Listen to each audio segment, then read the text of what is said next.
Dr. Una Kim walked through the cold metal halls of Research Station Kepler 442b.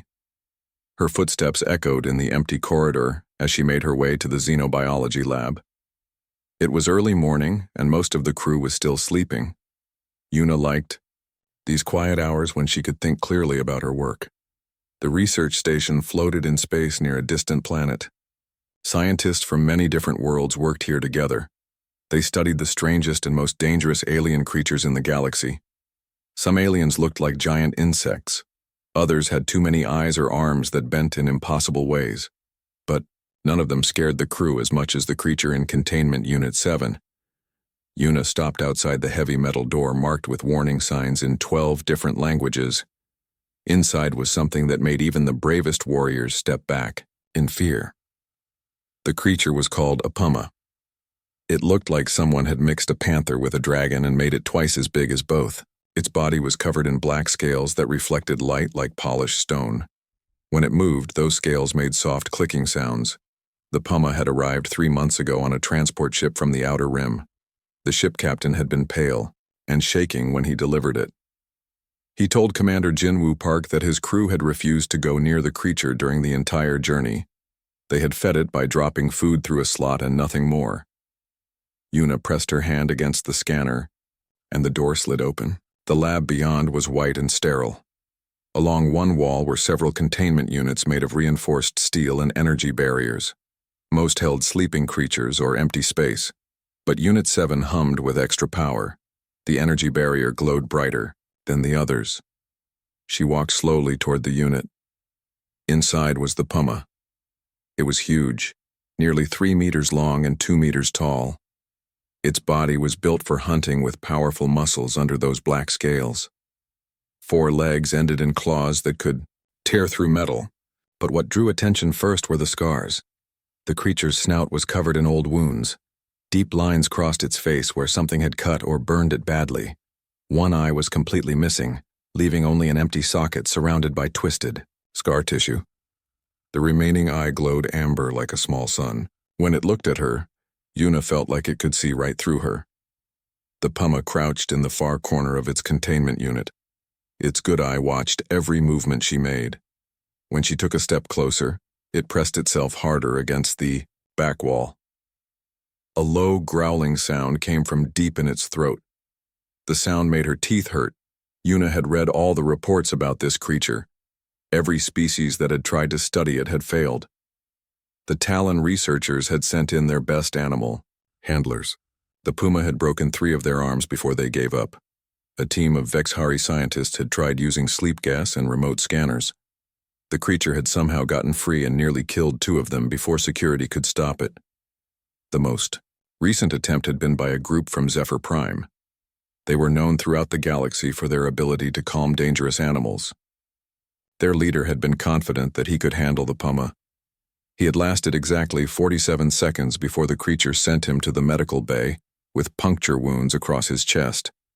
Commander Park had finally declared the Pumma off limits to all direct contact. The order came with threats of immediate transfer off the station for anyone who disobeyed, but Una could not stop thinking about what she had seen in the security footage. She pulled up the recordings on her tablet and watched them again. In every video, the same thing happened.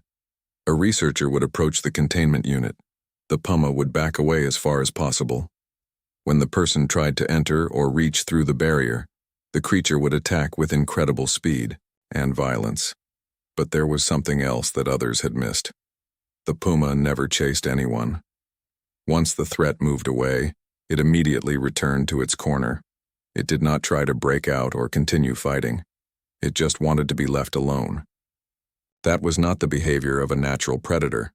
Predators hunted and killed because they wanted food or territory. This creature acted like something else entirely. Una had seen similar behavior before in her work with Earth animals. Dogs that had been beaten would snap at anyone who tried to pet them. Horses that had been whipped would kick at people who came too close. The aggression was not because they were mean. It was because they were afraid. She looked at the Pumma again. It was still pressed against the far wall, watching her with that single amber eye.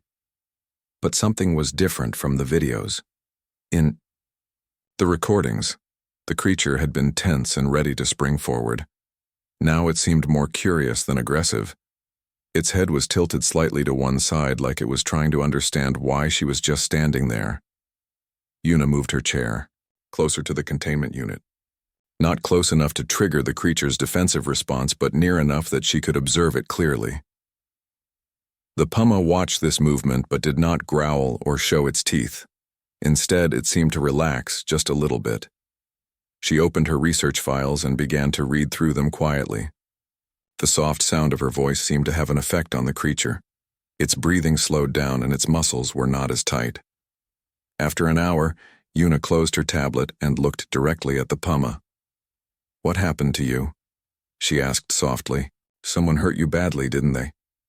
The creature's eye focused on her face when she spoke. For just a moment she thought she saw something other than fear in that amber gaze. It looked almost like hope. Then the Pumma turned away and curled up in its corner, but it kept one eye on her. Yuna knew that Commander Park would not approve of what she was thinking.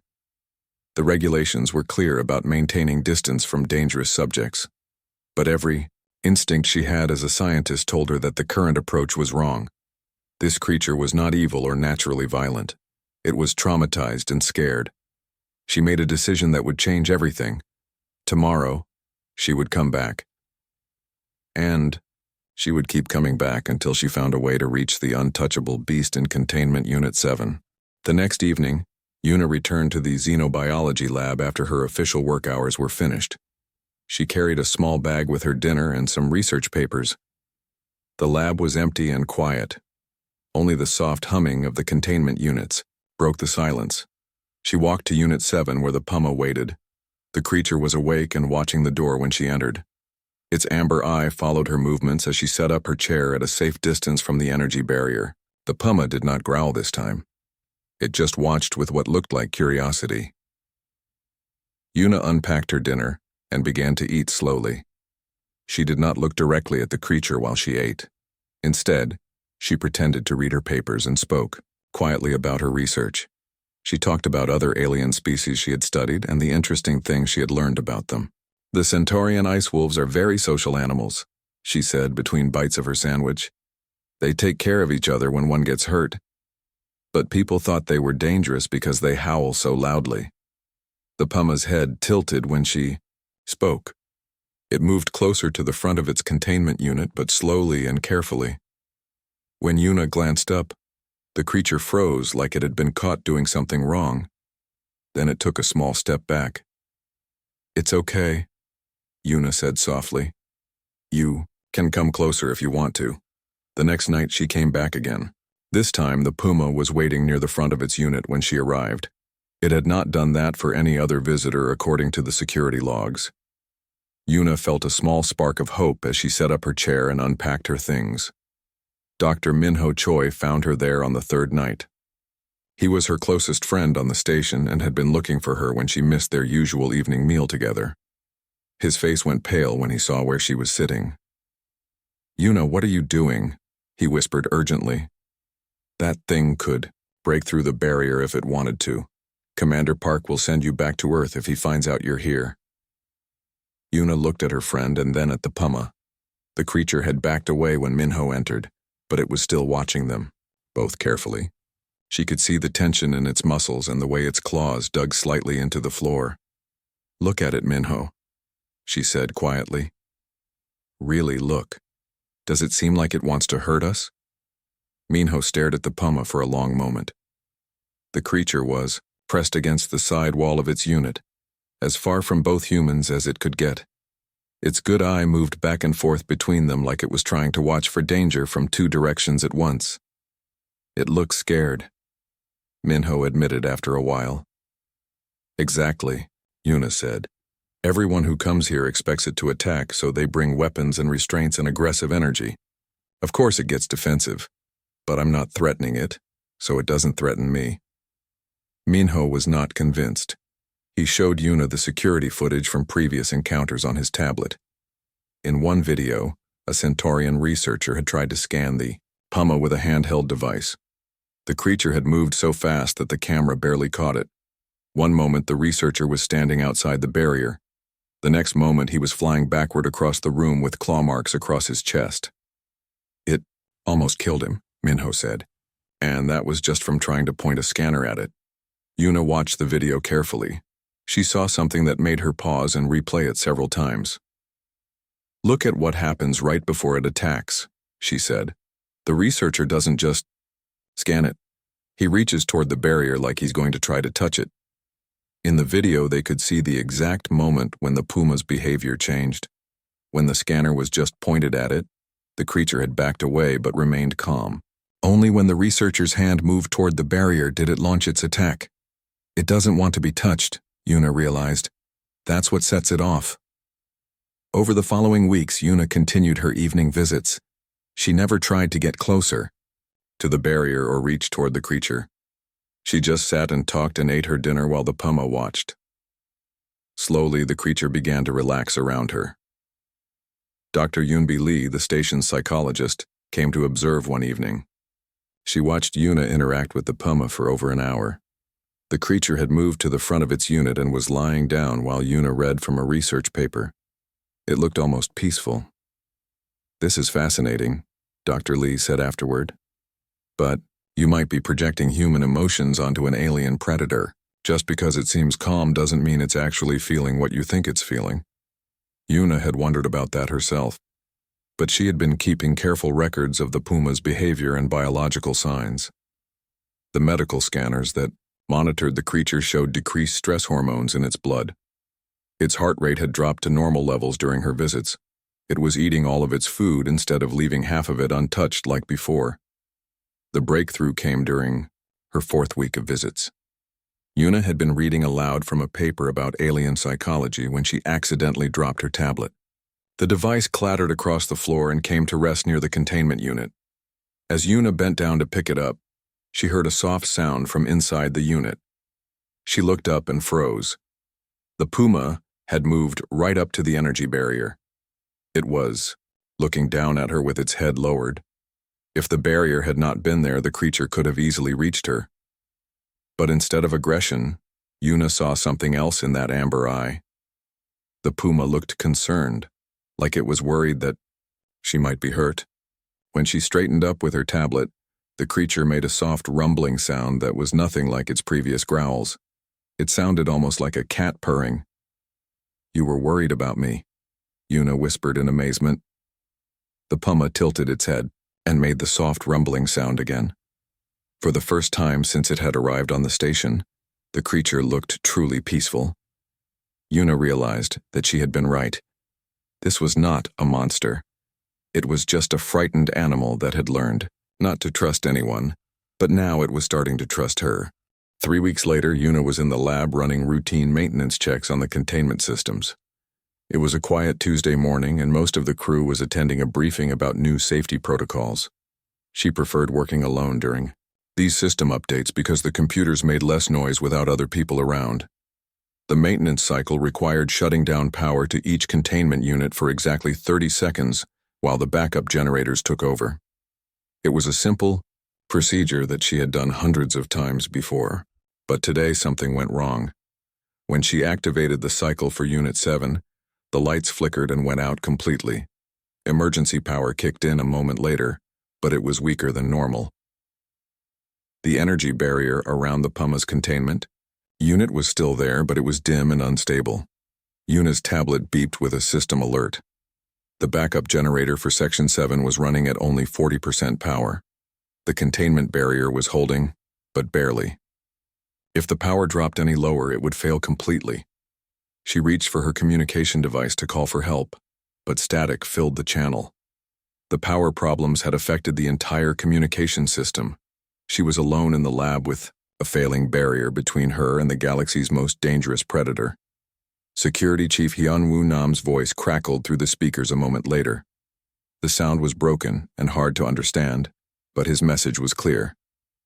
"All personnel evacuate. Section 7 immediately. Containment failure possible. This is not a drill." Yuna looked at the Puma.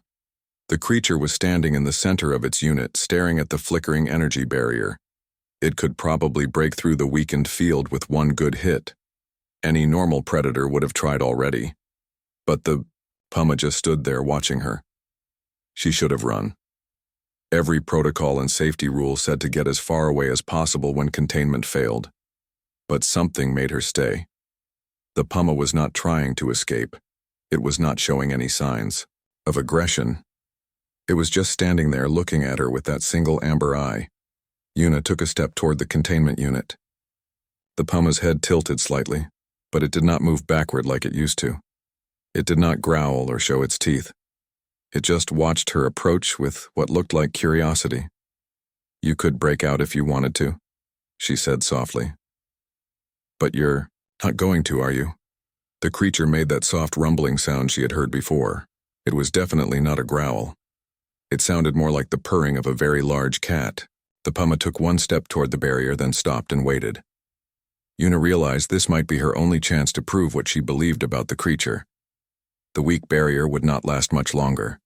Soon the engineers would come to fix it, and the Pumma would be locked away again behind full-strength containment.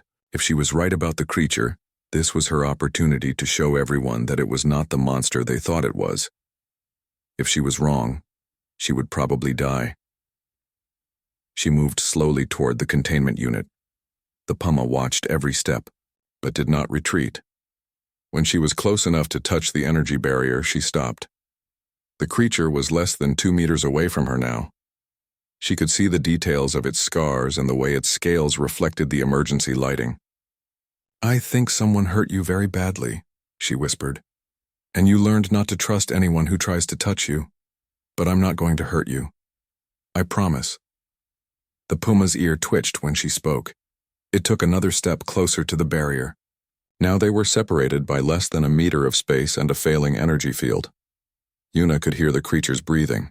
It was calm and steady, not the rapid panting of an animal preparing to attack. She raised her hand slowly and held it near the barrier. The Pumma's eye focused on her fingers. Its head lowered slightly, bringing its scarred snout closer to where her hand waited. For several seconds they stayed like that, human and alien studying each other across the thin barrier of energy. Then Yuna made a decision that would change everything. She pushed her hand through the weak energy field. The barrier sparked and flickered around her fingers, but it did not stop her. Her hand entered the Pumma's containment unit and moved slowly toward the creature's snout. The Pumma could have bitten her arm off in one quick snap. Instead, it went completely still. Yuna's fingers touched the scarred skin of the creature's snout. It felt rough and warm under her palm. The scars were deeper than they looked, cutting through tough hide. That must have been incredibly painful when they were fresh. She could feel the Pumma trembling slightly under her touch. The creature's eye closed for a moment. When it opened again, Yuna saw something she had never expected to see in an alien predator. The Pumma looked relieved, like it had been waiting for someone to touch it gently instead of trying to hurt it. A low sound came from deep in the creature's chest. It was louder than the soft rumbling from before, but still nothing like a growl. It sounded almost like singing. The Pumma leaned into her touch, pressing its scarred snout more firmly against her hand. At that moment, the power came back online. The energy barrier flared to full strength, forcing Yuna to pull her hand back quickly. Alarms began blaring throughout the station as the systems registered what had happened, but the damage was already done. Or rather, the healing had already begun. The Pumma did not return to its corner when the barrier strengthened. Instead, it stayed near the front of its unit, pressing its snout against the energy field where Yuna's hand had been. It made that singing sound again, looking directly at her with an expression that seemed almost grateful. Footsteps echoed in the corridor outside. Security teams were coming to check on the containment failure. When they arrived, they would find something that had never happened before in galactic history. A human had touched the untouchable alien and lived to tell about it. But more than that, both human and alien had been changed by the contact. Yuna could still feel the warmth of the creature's skin on her palm, and the Pumma, for the first time since arriving on the station, looked truly peaceful. The first barrier between them had been broken. Soon others would follow. News of Yuna's successful contact with the Pumma spread through the station like wildfire. Within hours, every crew member knew what had happened. By the end of the day, reports were being sent to research facilities across the galaxy. Dr. Yuna, Kim had become the first person to touch the untouchable creature and survive. Commander Jinwoo Park was not pleased. He called Yuna to his office and made his feelings very clear. "You violated direct orders and put the entire station at risk," he said, his voice cold with anger. "If that creature had attacked you, we would have had to destroy it to save your life." Months of research would have been lost, but Yuna's success had caught the attention of people far more important than the station commander. Dr. Seojun Kang, the galaxy's most famous animal behaviorist, arrived on the next transport ship. He was followed by representatives from the Galactic Council and reporters from 3 different worlds. "This is unprecedented," Dr. Kang told the assembled crowd of scientists and officials. "No one has ever successfully made peaceful contact with a Pumma. Dr. Kim's achievement could change how we interact with dangerous alien species throughout the galaxy." Yuna tried to explain that the Pumma was not naturally dangerous. It had been traumatized by something in its past, which made it defensive around strangers. But her words were lost in the excitement of the moment. Everyone wanted to study the creature and learn from what she had done. The attention might have been good for science, but it was bad for the Pumma. The creature became agitated as more and more people came to observe it. It stopped eating regularly and began pacing in its containment unit. When Yuna tried to calm it during her evening visits, the Pumma would press against the barrier and make distressed sounds. Then the corporate representatives arrived. BioCorp Industries was one of the largest military contractors in the galaxy. They specialized in creating weapons and security systems for planetary governments. Their ships were big and dark, with weapon ports that made it clear they were not just here for research. The BioCorp team was led by a Vexhari executive named Talavextara. She was tall and thin, with pale blue skin and eyes that seemed to look right through people. When she spoke, her voice had a coldness that made everyone uncomfortable. BioCorp Industries has a legal claim to this creature, she announced during a meeting with station leadership. "We purchased it from a legitimate seller in the Outer Rim. Here are the documents." Yuna felt sick as she read the papers. The Pumma had been sold by someone called the Gladiator King. The documents described it as a combat-trained predator that had been modified for maximum aggression. There were medical records showing various injuries and treatments. "This creature was tortured," Yuna said, her voice shaking with anger. "Look at these medical records. They used electric shocks and pain inducers to make it fight. The scars on its face are from electric prods." Tala Vextara shrugged. "The previous owner's training methods are not our concern. What matters is that BioCorp now owns this asset and we intend to use it for our combat research program." "You can't just take it," Commander Park protested. "The creature is the subject of ongoing scientific research." "The creature is BioCorp property," Tala replied, coldly. "We will transport it to our facility tomorrow morning. Dr. Kim is welcome to continue her research there under proper supervision." That night, Yuna sat in the lab with the Pumma for what might be the last time. The creature seemed to sense that something was wrong. It stayed close to the barrier, watching her with its amber eye. When she spoke, it made soft rumbling sounds like it was trying to comfort her. "I'm so sorry," she whispered. "I tried to protect you, but they have legal papers. I don't know how to stop them." The Pumma moved closer to the energy barrier. Its scarred snout almost touched the field as it looked directly at her. For a moment, Yuna thought she saw understanding in that alien gaze. The creature knew what was happening. Security teams would come in the morning to prepare the Pumma for transport.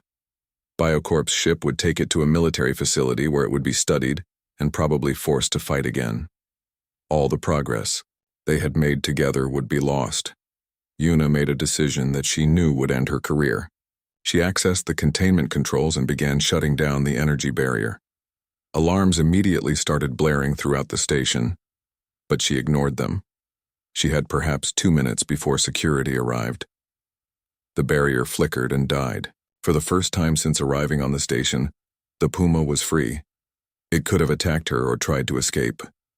Instead, it stepped slowly out of its containment unit and walked toward her. The creature moved with careful grace, its claws clicking softly on the metal floor. Yuna stood perfectly still as the massive predator approached. The Pumma was even bigger outside of its containment unit. Its head was level with her chest, and its powerful body could have easily knocked her down. But it moved gently, like it was afraid of scaring her. The creature stopped right in front of her and lowered its head. Its scarred snout was only inches from her face. Yuna could feel its warm breath and smell the alien scent of its skin. This close, she could see every detail of the scars that covered its face. Some were old and faded, but others looked more recent. "They hurt you so badly," she whispered, reaching up to touch the creature's face. "But you're not a monster. You're just scared and hurt and tired of being afraid." The Pumma's eye closed as her fingers traced the scars on its snout. It made that soft singing sound again, leaning into her touch. In that moment, Yuna felt a connection that went beyond species or evolution. This was one living being reaching out to another in the most basic way possible. Without thinking about the consequences, Yuna leaned forward and gently kissed the Pumma's scarred snout. The creature went completely still. Its eye opened wide and stared at her in what looked like amazement. No one had ever shown it such gentle affection. The kiss was a gesture of pure compassion, something that had never existed in the creature's world of pain and fear. The Pumma began to purr. It was not the soft rumbling from before, but a deep, powerful sound that seemed to come from its entire body. The creature nuzzled against Yuna's face with incredible gentleness, careful not to hurt her with its size and strength. That was how the security team found them when they burst into the lab. Dr. Yuna Kim, the station's head xenobiologist, was embracing the galaxy's most dangerous predator. And the creature that had terrified warriors and scientists throughout known space was purring like a content house cat. The image was recorded by the security cameras and automatically transmitted to the station's databanks. Within hours, the footage would be spreading across the galaxy. A human woman kissing the scarred face of an alien monster would become the symbol of something that no one had thought possible. It would become the symbol of hope. The security footage of Yuna kissing the Pumma's scarred snout spread across the galaxy faster than anyone could have imagined.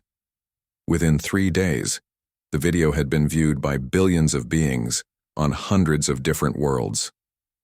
News networks picked up the story and broadcast it alongside interviews with alien rights activists and xenobiology experts.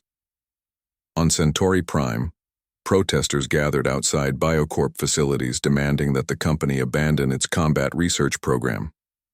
The peaceful demonstrations were led by Dr. Mira Velteran, a Centaurian scientist who had studied under Yuna years earlier. If a human can show compassion to the galaxy's most feared predator, then we must reconsider how we treat all captured alien species, she told the crowds. Similar protests erupted on Talon, Vexhari worlds, and even the distant mining colonies of the Outer Rim. The image of a small human woman showing such gentle affection to a scarred alien creature had touched something deep in the hearts of many species. It made them question their own assumptions about what it meant to be civilized. The Galactic Council called an emergency session to review Biocorp's claim to the Pumma. Representatives from 12 different worlds debated the legal and ethical issues surrounding the case. The footage had revealed clear evidence that the creature had been tortured and abused before being sold to the corporation. The documents show that this being was subjected to systematic cruelty in order to make it fight for entertainment, declared Council Speaker Yorvak Thelvani. Such treatment violates the Galactic Accord on Sentient Rights, regardless of species. Biocorp's legal team argued that the Pumma was not technically sentient under galactic law. They claimed it was simply an animal, no different from livestock or pets. But Dr. Seojin Kang presented evidence that challenged this position. His studies of Yuna's interactions with the creature showed clear signs of intelligence and emotional complexity. The Pumma demonstrates problem-solving abilities, emotional responses, and the capacity for forming social bonds, Dr. Kang testified. It may not communicate in ways we immediately recognize, but it is clearly a thinking, feeling being. While the legal battle continued, Yuna remained on the station with the Pumma. The creature had refused to return to its containment unit after their first embrace. Instead, it stayed close to her, following her around the lab like a devoted companion. It had never shown any aggression toward her or tried to harm anyone else. Commander Park had initially been furious about the containment breach, but even he had to admit that the situation was remarkable. "I've never seen anything like it," he told the gathered reporters. "The creature seems to have bonded with Dr. Kim in a way that defies everything we know about interspecies relationships." The Pumma, which Yuna had begun calling Scar because of the marks on its face, displayed behaviors that amazed the scientists studying it. When Yuna worked at her computer, Scar would lie beside her desk and watch the screen with apparent interest. When she ate, the creature would bring its own food bowl and eat nearby. At night, Scar slept curled up outside Yuna's quarters, like a guardian protecting someone precious. "It's not just attachment," Yuna explained to the documentary crew that had come to film their story. "Scar understands emotions and responds to them. When I'm sad, it tries to comfort me. When I'm happy, it makes that purring sound. This is genuine friendship between two very different species." The breakthrough in the legal case came when investigators tracked down the Gladiator King who had originally sold Scar to Biocorp. The criminal operation was based on a lawless asteroid in the Outer Rim, where captured creatures were forced to fight for the entertainment of wealthy spectators from across the galaxy. Security forces raided the facility and found dozens of alien creatures in horrible conditions. Many showed signs of torture and abuse similar to Scar's scars. The Gladiator King and his associates were arrested on charges of cruelty and illegal trafficking of sentient beings. With the revelation that Scar had been illegally obtained through criminal activity, Biocorp's claim was invalidated. The Galactic Council ruled that the creature was free to choose its own fate. When asked where it wanted to go, Scar's response was immediate and clear. It moved to stand beside Yuna and refused to leave her side. "This presents an unprecedented situation," admitted Council Speaker Thelvani. "We have never had a case where an alien being has formed such a specific bond with a member of another species. Dr. Kim, are you willing to accept responsibility for this creature's well-being?" Yuna looked at Scar, who was watching her with that intelligent amber eye. The creature had been through so much pain and fear, but it had learned to trust again. It had chosen her as its companion, and she would not abandon it. "Yes," she said, simply. "Scar is my friend. We belong together." The Council created new legal classifications to cover interspecies partnerships like theirs. Yuna became the first human to be granted official status as an alien companion, with all the rights and responsibilities that involved. Scar was registered as a free being under her protection, with legal status that prevented anyone from claiming ownership of it ever again. But their partnership became about more than just legal protection. Inspired by their success, Yuna and Scar established the Interspecies Rehabilitation Center on a small planet near the galactic core. The facility was designed to help other traumatized alien creatures overcome their fear and aggression through patient, compassionate care. Their first patient was a Vexhari ice serpent that had been used in illegal fighting rings. The creature was nearly catatonic from abuse and refused to eat or interact with anyone. But Scar seemed to understand what the serpent was feeling. The large predator would lie quietly nearby, making soft sounds that seemed to calm the smaller creature. "Scar knows what it's like to be hurt and afraid," Yuna observed as she watched the two aliens together. "It's teaching the serpent that not everyone wants to cause pain." Over the months that followed, more damaged creatures arrived at the center. Some had been tortured for entertainment like Scar. Others had been abused by their captors or traumatized by violent encounters with other species. Each one required different approaches and different amounts of time to heal. But they all benefited from the same thing that had helped Scar: patient compassion from beings who cared more about healing than studying or using them. Yuna developed new techniques for working with traumatized aliens, while Scar served as a living example that recovery was possible. The center became famous throughout the galaxy as a place where the impossible happened regularly. Creatures that had been written off as hopelessly aggressive learned to trust again. Species that had never interacted peacefully began forming friendships across biological boundaries. 1 year after that first kiss, Yuna stood in the center's main rehabilitation area watching their latest success story. A young Talon who had been orphaned in a mining accident was playing with 3 different alien species.